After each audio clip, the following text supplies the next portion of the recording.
Hey, so I'm Marc, and very happy to be here, and I really want to thank again the organizers of this beautiful conference or program. It's been really enjoyable to be here and share all these ideas with actually mostly younger folks with many good ideas.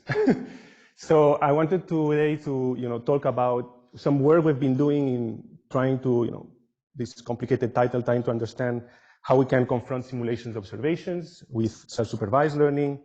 I should actually say more about, it's more like a frustrating attempts to try to understand anything about galaxy formation by comparing observation simulations with ML, because well, we've done lots of things, but the result is that we've learned very little. I think that's the main conclusion of my talk. But at least we learn about how things work during the process.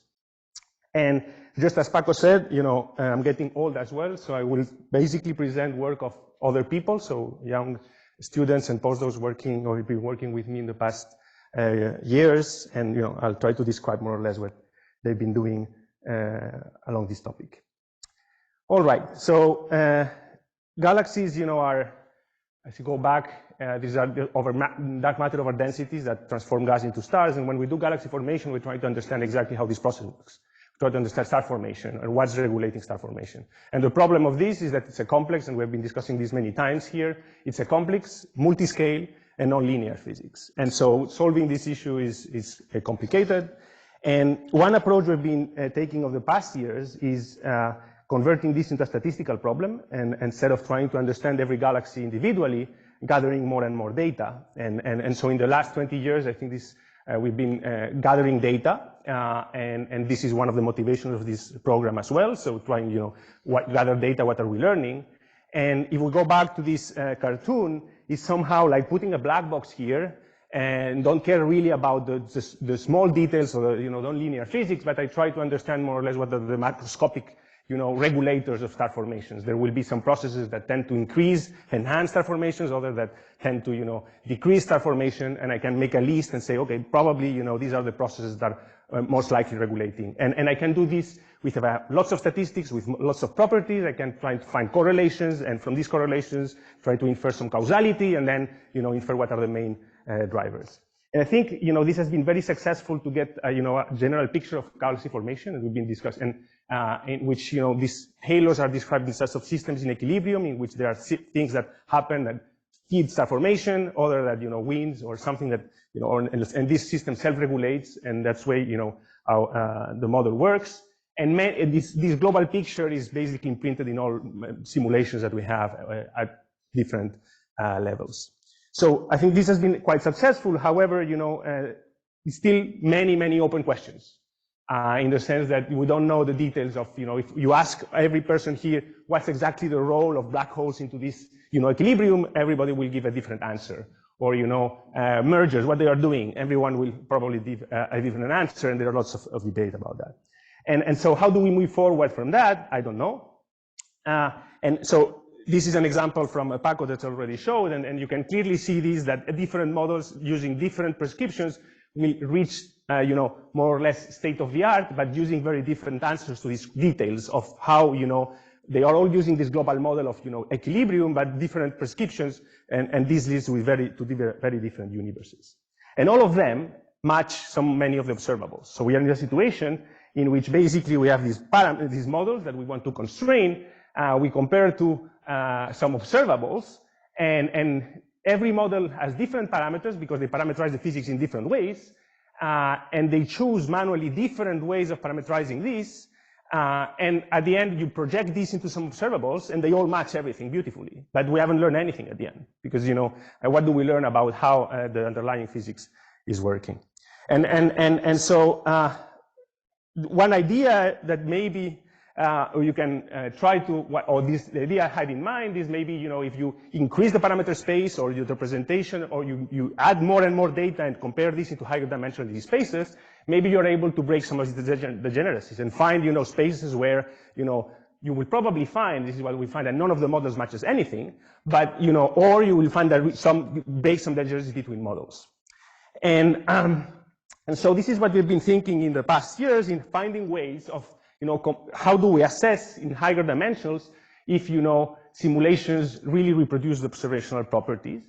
And on the way, you can also ask, if you manage to, ask this question or answer this question more or less, you can also ask, if given a physical process and I have some observables, I can explain the observations. I will mostly talk today about this bit over here, how we quantify if those things are similar or not, because maybe this can tell us about what is the main parameters that regulate galaxy formation.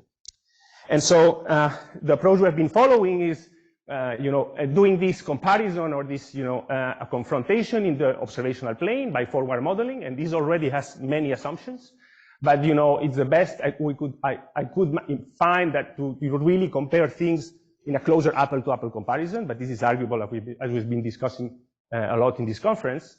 And when you're here, you can just confront both and see if they are compatible of being from the same probability distribution. And also you can do some SBI if you are really trustful.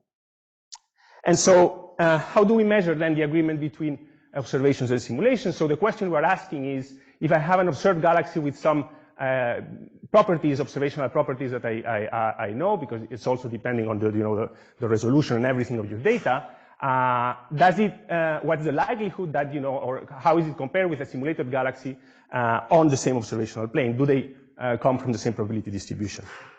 And so one way to answer this is with summary statistics. First order is you can just, instead of looking at all the data, you can summarize these in some summary statistic like sizes, star formation rates, and different 2D or 3D mostly observables, and see how they populate this plane. And this is basically what has been done in most of the time. And if you actually do this, because these simulations many of the simulations are calibrated to reproduce these summary statistics, it will work more or less fine. And for example, so this is a work we did in the past, a few years ago, in which we tried to, look at the morphologies of SDSS-like galaxies of TNG and real observations. And if you force them to be in boxes like elliptical galaxies and these galaxies, they actually look quite similar. Okay, you will see the diversity of different morphologies. And if you look at scaling laws, for example, mass-size relation of the different morphological types, they're also more reasonably okay, right? So, but this is again because the model has been calibrated to, reproduce these properties. And so, are we learning anything? And I don't know. So what we wanted to do is, can we just compare the likelihood at higher dimensions, right? So now instead of trying to make some summary statistics, let's take an image of Sloan and compute the likelihood, the joint likelihood distribution of every pixel. Okay, so you model the pixel with a different PDF and you compute the joint probability distribution. You can do this with an autoregressive model like pixel CNN. And so you can compute the likelihood of all DSS images of a complete sample. And if you are forward model your TNG model, this is images actually, you can do the same and compute the and compare and ask, are they, what's the likelihood that an SDSS TNG galaxy come from the same probability distribution at the pixel space. And actually, it's much more complicated than that because, as for many reasons, but I'm trying to summarize here in a plot. And basically, what you plot here is the likelihood distribution of Sloan, which is here, and different models for which you can describe your pixels. So you can take a Searsic model, and you see that the likelihood of a Searsic model is very far from SDSS. You have more structure in SDSS than the Searsic model can reproduce. And these are different simulations going from the old illustrious simulation that is here, and then the TNG model that has been updated, and you see it's closer to Sloan. And as you go to higher resolution, it's even closer. But still, you don't reproduce exactly the same distribution. So still, even if things look okay, when you compute the likelihood at the pixel level, you see that the model sees they are different. They are not the same. So, but then what? Why they are different? And this is the problem. How do I interpret that? It's, the noise maybe, or it's something else in the signal. And the answer is we don't know, but what we try to investigate if this likelihood, for example, changes when you look at star-forming or quiescent galaxies, for example. This is, and you see that the difference is much more pronounced in quiescent galaxies. Okay, so quiescent galaxies, or more elliptical galaxies, are much worse in the simulation. And actually, it comes, if you look at where the likelihood is coming from, when you look at observations, it mostly comes from the center, the information, while in the model less. So it's like the central parts of the galaxies are not, quench galaxies are not well reproduced by the model. Now, maybe this is just numerical resolution. There's nothing, because this is very peak profile, so there's nothing fundamental about the model. I don't know. And so with this idea of comparing things at higher and higher dimension, we say, no, now let's try to look at more data, include more information, and see, as soon as you start comparing in the pixel space, you realize that things are not reproduced as well. And now, if you increase the dimension and look at more properties, more galaxy properties, not only stellar light, but you can also look at things like a distribution of age, metallicity, or rotation that you can get from manga, for example. Can you again do the same exercise and see how well they match observations and simulations? Now, here it's a bit more complex, because computing the likelihood of all these things together is actually, we haven't found a way of doing it with the same approach. So we try to find, let's say, simpler approaches. So try to do this in a latent space and see if, in the latent, extract some information from these joint data and see how they compare both. And so getting all these summaries that you get from manga, I try to find a representation space that encapsulates the physical content and then compare both. If you do this with the simplest thing that you can do, which is PCA, it simply doesn't work. And what you're capturing essentially is the number of fibers that you have in your manga data set, because it's a very inhomogeneous way of probing, of putting fibers on the data. So it's basically capturing instrumental effects. So there's no information about the physics. And this is why we turned ourselves to contrastive modeling, because if you use a contrastive model, you can actually, by augmentations, marginalize over all the instrumental effects. And actually, the representation that you obtain doesn't depend anymore on the fiber size, but it starts depending on physical properties, like the age, average age, for example. So it starts, putting galaxies based on physical properties. And, which is interesting. And so now, you want to put their simulations and see how they compare in these latent spaces. So Regina did this gigantic effort to try to build a fully forward model manga sample from TNG. So taking from the particle, generating spectra, then running stellar population models the same as manga, and reproducing these maps. And for every manga galaxy, we found a TNG analog in the mass size plane. And so we have exactly two exactly matched samples. And she called this manja. And so these are some examples of TNG galaxies and the manga analogs at different masses and different positions in the in the size plane. Sorry, I don't know what happened here. Yes, this is what happened. And so actually, I'm not talking about this, but this is a very nice data set for doing SBI as well, because now with this data set that you know all of the physical properties, you can start inferring stuff if you think that these are realistic enough. And Irene has been working on trying, for example, to estimate the ex situ fraction, the amount of accreted stars given these maps. And I will not have time to talk about this, but if you are interested, just let me know. And so if you start comparing now this TNG and manja, this SDSS here, so manga and TNG, this is mass size plane, color code by different properties like age, metallicity, rotational velocity, or V over sigma.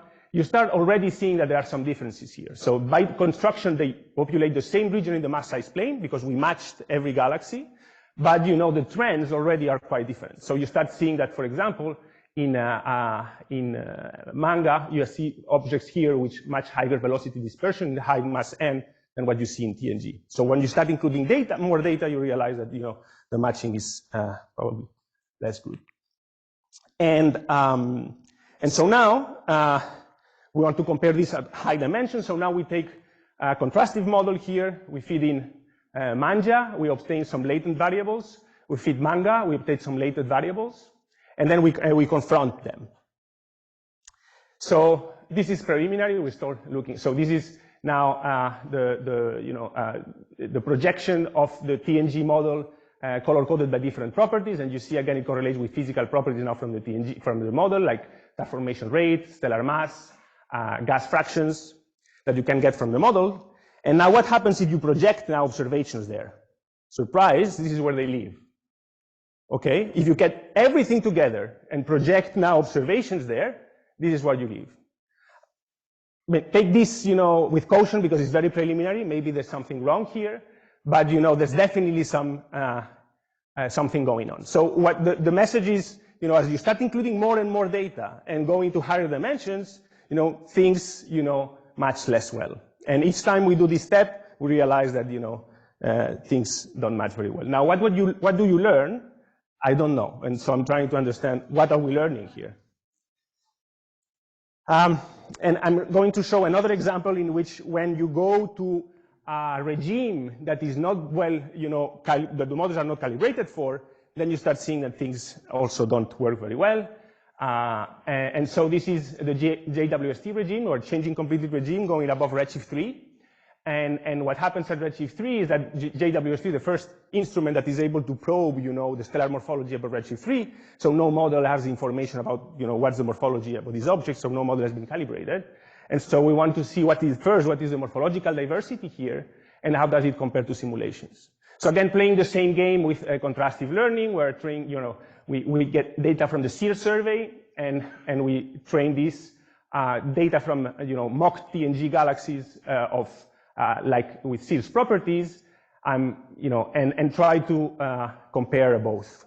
So in that particular case, for some reasons I don't have time to explain, we have first trained here and then projected observations again. And if you do this on mock TNG galaxies of TNG with contrastive learning, again, I'm showing this to show that, this is a quite powerful method. You just take images, you run this contrastive model, and then you can see how they correlate with physical properties. And you see that naturally, images are clustered are organized according to some physical properties, like galaxies that rotate less are here, galaxies that rotate more are over here, galaxies that have, of course, more bulges or more bulge dominated over here, less bulge dominated here, and also that's correlated with the shape of the 3D shape. So these are more disky galaxies, less disky galaxies. More disky galaxies over here. And so this, you can see if, your images are capturing the physics. And now you can jump and plot Sears galaxies in this plane. And again, you see that the observations populate a very small regions compared to the simulated region, to the simulated data, okay? Galaxies are a bit everywhere, but in general, observed galaxies are here, which means that they are way more compact than what the simulation predicts, essentially, right? Now, it could be, again, a resolution effect. The TNG model, even if it's TNG 50, it doesn't have enough resolution to resolve these small galaxies, but it's also telling you that, it's not exactly the same. And so the TNG model is predicting large and extended disk over here, and they are less than what more than what you observe.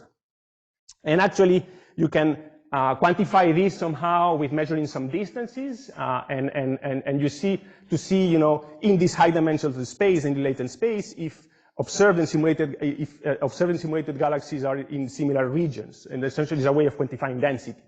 And you see that, if you take, on average, observed galaxies are, not living in the same manifold and high dimension that simulated ones, because they are on average more isolated if you look at neighbors. So they are living in different manifolds.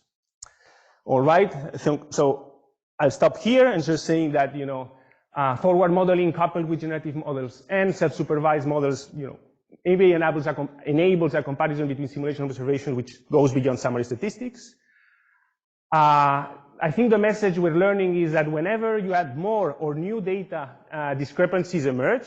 So, but, are we learning anything? I don't know. So because the interpretation remains very challenging as well. So, and how you go back to the physical recipes that went in and how you modify the models or you will learn something about galaxy physics, I still don't know.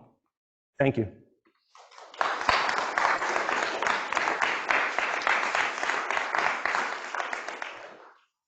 Thanks to Marc. Questions? Toby first, and then. then Karthik. Yeah, thanks. I think you kind of got to one of the points I was going to make. For the UMAP stuff, is that not just telling you that the simulations don't do a very good job, basically, of reproducing galaxies like we see in manga or? So yeah, this is what it's telling you that there's. So again, it's telling you that when you compare at the summary statistics level, it's okay-ish. But as soon as you start comparing in more detail, there's some discrepancies. And there's some trade-off here. So it's difficult to know where the discrepancy comes from because there are several factors here. So you're increasing the dimensionality, you are comparing in more detail, but also you are also subject to more systematics, right? Have you modeled the noise properly? Have you modeled, the forward model properly? So you're sensitive to all these things as well. So all this is convolved. So you can say, okay, they are different, but why they are different? Is just because some numerical resolution? Is because I haven't done my forward model properly? Or is because there's some fundamental physics that is not well captured? And probably it's a combination of all of them. And, finding which one is the tricky part. So that's why, at some point, I don't know if, I was very excited about going to high dimension, but then it makes it so complex to understand. So it's a bit frustrating. Right, exactly. That was what I was going to say. It almost makes sense then to come down in the number of dimensions you're looking at, because if, you could take, say, metallicity maps from your simulation and from manga and see if they match. And if they don't, then that's just your problem you got to solve. Right. This is the other. So that's why I was in this preliminary stuff that we were showing. That's why I said very preliminary. So what Regina is now doing is doing the same exercise with the individual maps and see, how if it's a combination of everything or what's making this discrepancy. And you can clearly see here already that, there are some parameters that are more different than the others. For example, age is dramatic, And so it's definitely something like that. And maybe you remove age, all the properties are better. And so, Yeah, okay. Hi, thanks so much for the great talk. Jitske Starkenberg.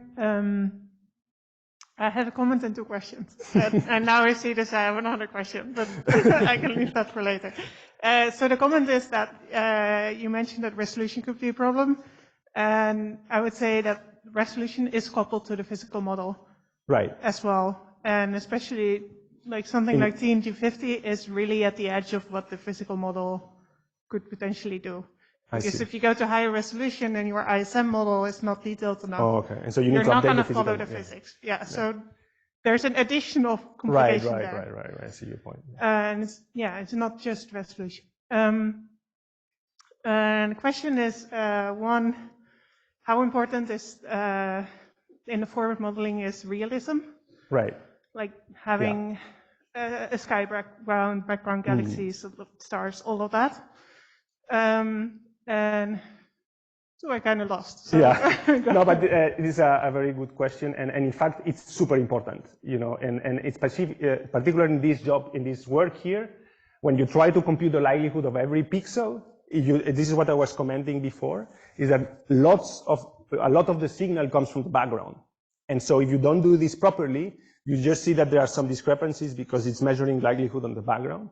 So it's super important that you get this realism right. In the sense that you reproduce the correct background and statistics of foreground and background objects. That is super important. The other forward modeling issue is, assumptions, for example, on dust and these kind of things. And this is also critical. And one funny thing that we realized here is that this is a fully radiative transfer model with skirt and, a dust model and blah, blah. But Lorenzo did the test of what if I use, a simple screening dust model without a radiative transfer, and actually the likelihood increases when you compare to observations. And so, and I don't know if this is telling you that, the dust model it's better not include any dust model than a dust model that is wrong, or that dust is not that important at these redshifts. I don't know. But, again, you have some, parameters here that also can, bias your distribution. Thanks. And I just remembered my second question, and that is that in the maps that you're comparing, or in the data that you're comparing, you're actually going again from the observations back to physical parameters? Where? In the... Like going to star formation, age maps, yeah, so stellar mass maps. So what we do is, so we run exactly the same pipeline that in manga. yeah. So we generate the spectra, and then we fit the spectra with stellar population synthesis models, the same as in manga, and try to recover back what's in the, but we don't use the output of the simulations. We recover what the model which is still an assumption because, you know, we use the same stellar population models to mock it than to fit it. So again, there are some biases here, but you know, this is the best we could do. Yeah. Yeah. So I was wondering if you considered just doing this on the raw images. You mean on the spectra? Yeah, on the cubes. On the cubes, yes, but you know, this is very high dimension, and I still don't know how to handle this. But you know, yes, this is something that we're considering. Karthikaya, this was a fantastic talk, and perhaps the cautionary tale we all need. So I think you preempted my question by talking about dust. Yeah. Okay. So that was what mainly I was worried about, that like to what extent is the likelihood affected by the model for dust. But like the really simple test in that scenario would be to just pick a subsample of galaxies that are not dusty in the observations. And then in that case, does your no dust model match the galaxies? Yeah, we haven't done that exercise. So yeah, that's a good point. Yeah. So we just did this, you know, comparison and realized that, I mean, it's not very significant. It's not like the likelihood suddenly match. It's just that you see some, you know, that it's a bit better, but it's not radically different. So, you know, but it's a nice test, you know. Okay. The issue I see is that the less dusty galaxies will be probably the elliptical galaxies, and those are the ones that we know are worse. So, you know. Right. Okay. Another quick question. So with UMAP, often it's difficult for the method to project it to like project an outlier to a space that's like clearly different. Right. So I wanted to ask if you have done the reverse, if you have made a UMAP with just the observations and then put the simulations to see on that plot to see if. Yeah, on the manga set, yes, we've done it, and we are doing now some tests. They are separated but different, so that's also, you know, a bit different. They're always a bit different. Okay. For the JWST, we couldn't, but because of the training we've done, because the way we train this is by confronting noiseless and noisy images, and you can only do this with the simulation. Okay. But you're completely right that, you know, when you project here, so if you know, again, so the contrastive model gives you a higher dimensional space. So you're taking the images in that particular case, getting a latent space, which is of higher dimensions than these two. And then you take this latent space and project it with a UMAP, just for visualization purposes. But all the computations are done in this latent space of higher dimension. And so you're completely right that if you do this in the UMAP, and then you project, it's not capturing well outliers. So things by definition will be in this boundary. But what the UMAP tends to do is put this at the edges. And this is telling you that it's probably not the same manifold. And that's why we do this in higher dimensions. And there you see that they are more isolated in the high dimensional space. Perfect, thank you. I actually had a follow-up question, if that's okay. Yeah, I'm Sabrina. Thank you very much for the really interesting talk. I had a follow-up question about this because I was wondering about this distance to nearest neighbors and how that's calculated, because looking at, I'm assuming it's related to the previous plot, and it looks like you have many more points for the TNG and Sears data. Right. So naively, I would assume that would be the difference in sample size would be the reason for the closer proximity. Yeah, that's a very good question because I went very fast. Thank you. So the thing what we do to, you know, remove this effect is for every Sears galaxy, we compute the distance to the closest TNG model, galaxy. So in that, and we do this for and for the TNG, we only select the same sample size as Sears. So for every TNG galaxy, again, we look for the closest Sears galaxy, and this is the one we evaluate and compute the neighbors on TNG. So everything is normalized more or less to the same number of objects, and it's all referred to the simulation. So it's actually measuring how isolated is a given galaxy as referred to TNG with the same sample size. I don't know if that's, I think, yeah, I can think that makes more sense. give you more details, but normally this is normalized out. Okay, that makes sense. Thanks. Yeah, actually, it kind of relates to her question. Yeah, Sucheta Kure. So, how do you deal with the selection effect? Was my sort of question. Yeah. Here, yes, I get that. But for example, when you have observations, they will be heavily like selected, right? For bright galaxies and so on. So, when you want to go to the level of comparing distributions, that's a good. That's a good point. So in the different projects we have, you always have to make choices. So what we've done for manga, for example, we did a very careful job in really matching because the manga selection function is a bit complex. So it's not anything mass complete or anything. It depends on the fiber, essentially on the size of the galaxy and the fibers that you can put in. So we really mimic the observational strategy. So in fact, we select. We matched galaxies in the mass size plane. So for every manga galaxy, we found an analog in TNG in the mass size plane. And then once we have the same sample, then we mimic the observing strategy of manga. And then we will put more or less fibers depending on the size of the objects to at the end have the same observational strategy as manga. So we did as carefully as we could to match the data sets. For JWST, for example, it's a mass selected sample, and it's well above the completeness of the observations. And both are mass selected, but there's no size selection. It's just, a mass complete sample. So, but I agree that these assumptions on the selection effects can also, induce some differences in the conclusions. And one more question is, does it make sense to put simulation and observation data together and learn something? You mean the representation? Yes. Yes, and this is another thing that we're doing now. And you get, again, different answers. But I think this is also another way of looking at the thing. So you can, instead of projecting them separately and look at them, you can, train them and then see they populate different regions. Yes, completely. Yeah, sorry, just kind of to follow up, actually. So Toby Brown.